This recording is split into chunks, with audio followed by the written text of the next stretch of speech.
अब मैं एक संदेश लाई हूँ, लेकिन वो संदेश देने से पहले मैं पूछना चाहती हूँ, विपक्ष से एक नेता है जो आपको बहुत पसंद करते हैं और आप भी उनको बहुत पसंद करते हैं।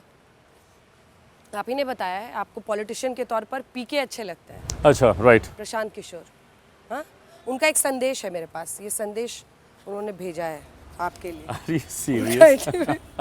कह रहे हैं कि जन सुराज को या तो अर्श पर या फर्श पर 10 के नीचे आएगा या पूर्ण बहुमत आएगा, हस्ताक्षर के साथ। हाँ, ऐसा होगा क्या? नहीं, actually because he understands politics, शायद इसीलिए उन्होंने 10 के नीचे भी का भी उन्होंने जिक्र किया है। और ये मेरा भी अनुभव रहा है। होता क्या है ना कि जब चुनाव समीप आते हैं, भले आपको कितना जन समर्थन मिल रहा हो, सभाओं में कितनी आपकी भीड़ इकट्ठी क्यों ना हो रही हो, क्योंकि मेरा अनुभव इसलिए क्योंकि 2020 में मैं कहीं ना कहीं इस भूमिका में था। मैं अकेले में चुनाव लड़ रहा था और मेरी भी सभाओं में उस वक्त के भी आप दृश्य निकाल के देखिए, बड़ी भीड़ आ रही थी और बड़ी सभाएं मेरी हो रही थी। पर जब परिणाम आए तो वो मात्र 1 सीट मैं जीत पाया। होता क्या है ना कि जब मैं लोकसभा में वो ट्रांसलेट हो गया, लोकसभा में ट्रांसलेट हो गया क्योंकि गठबंधन के साथ हम लोग थे। सो इवेंचुअली बिहार में चुनाव मतदान आते आते तक पोलराइज हो जाते हैं। बिहारी आज की तारीख में राजनीतिक दृष्टि से इतना जागरूक है कि वो अपने मत को बर्बाद नहीं होने देता।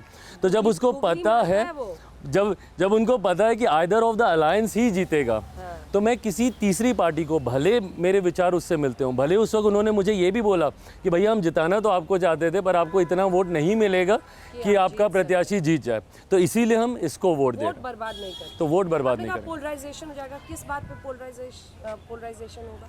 ये बाइपोलर, एक तरफ एनडीए और एक तरफ महागठबंधन की तरफ ये पोलराइज हो जाता है।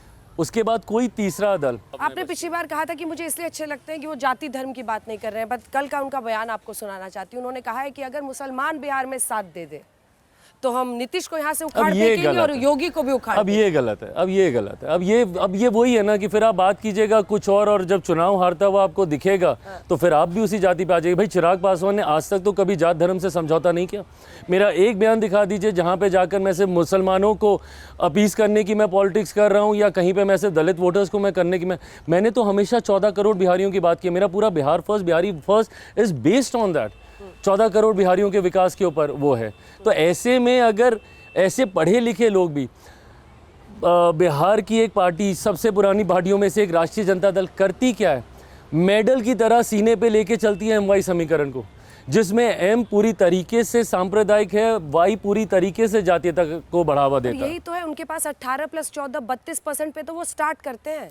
आपके पास थोड़ी मुस्लिम वोटर अब मैं बताता हूँ मैं कहाँ से स्टार्ट करता हूँ। मेरे एम में महिलाएं हैं जो कि देश की नहीं दुनिया की आधी आबादी हैं। मेरे वाई में युवा हैं जो कि हमारे देश की सबसे बड़ी आबादी है।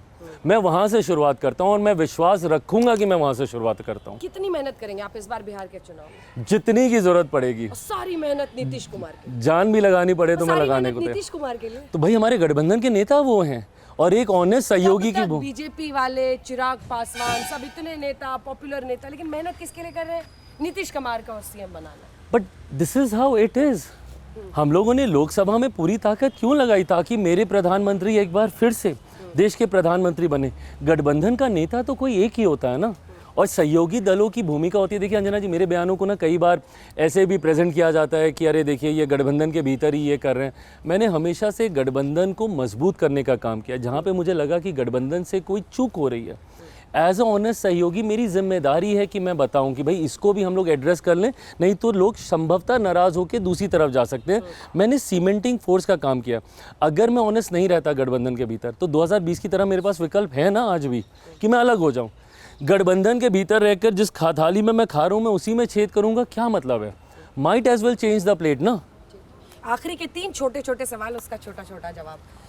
आप हमेशा कहते हैं कि हाँ मैं नेपो किड हूँ, लेकिन मैंने जो संघर्ष किया है और चाचा अलग हुए उसके बाद एक और नेपो किड के आने की तैयारी है। मुझे संजय झा जेडीयू के जो कार्यकारी अध्यक्ष हैं उन्होंने कहा कि मैं चाहता हूँ कि निशांत कुमार पार्टी में आए, वो काम संभालें और वो ये करें। निशांत कुमार की एंट्री सही रहेगी पॉलिटिक्स में?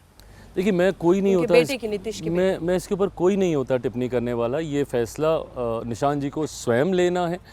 उनके पास वो अनुभव ज़रूर है क्योंकि जिस पृष्ठभूमि से वो आते हैं। बट अंतोगत्वा मैं इस बात को ज़रूर मानता हूँ अंजना जी कि भले ये आपका सौभाग्य हो सकता है कि आप किसी बड़े व्यक्तित्व के सुपुत्र या सुपुत्री हैं।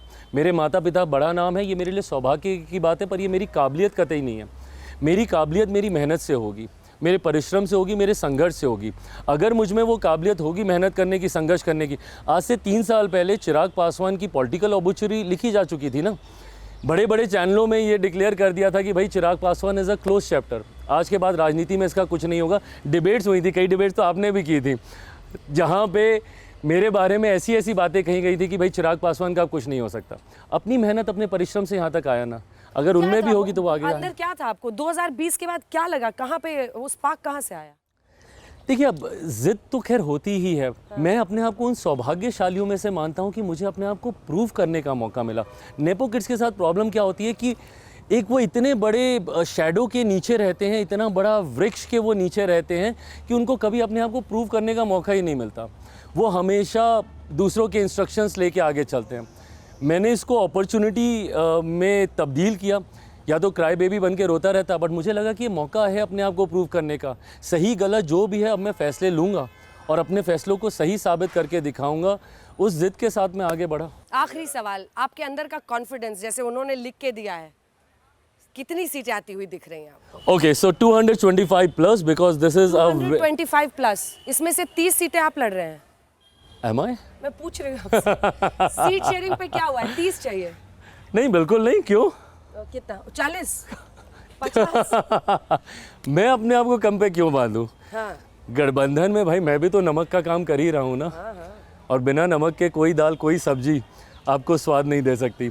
तो ऐसे में जब मैं इतनी अहम जिम्मेदारी निभा रहा हूँ, और मैं मानता हूँ कि इस गठबंधन में, अंजना जी, ये मामूली बात है, एक सांसद वाली पार्टी को 5 सीटें दे दी गई हो चुनाव लड़ने के लिए। मैं भी उनके विश्वास पे खरा उतरा, मैंने भी 5 की 5 सीटें उनको जीत कर दी। बट ये विश्वास भी होना कि भाई सिंगल सांसद वाली पार्टी 5 प्रत्याशियों को जिता के ला सकती है, ये विश्वास गठबंधन ने किया, क्योंकि गठबंधन ने हमारे, और ख़ास तौर पे मेरे प्रधानमंत्री जी ने हमेशा इस बात को सुनिश्चित किया कि हर दल को उनके सामर्थ्य के हिसाब से ज़रूर संख्या मिले, और वो उम्मीद है मुझे इस बार भी। 5 से 50 इस बार 225 इस बार एनडीए, ये मेरा विश्वास है। जैसे पीके जी ने लिख के दिया वैसे ही मैं बोल रहा हूँ कि 225 प्लस। हम लोग 4 उपचुनाव जैसे जीते हैं, ऐसी ऐसी सीटें जीते हैं, तरारी, बेलागंज जैसी, जो पिछले 3 साढ़े 3 दशक से हम लोग नहीं जीते। So this is a winning combination, it is a winning alliance.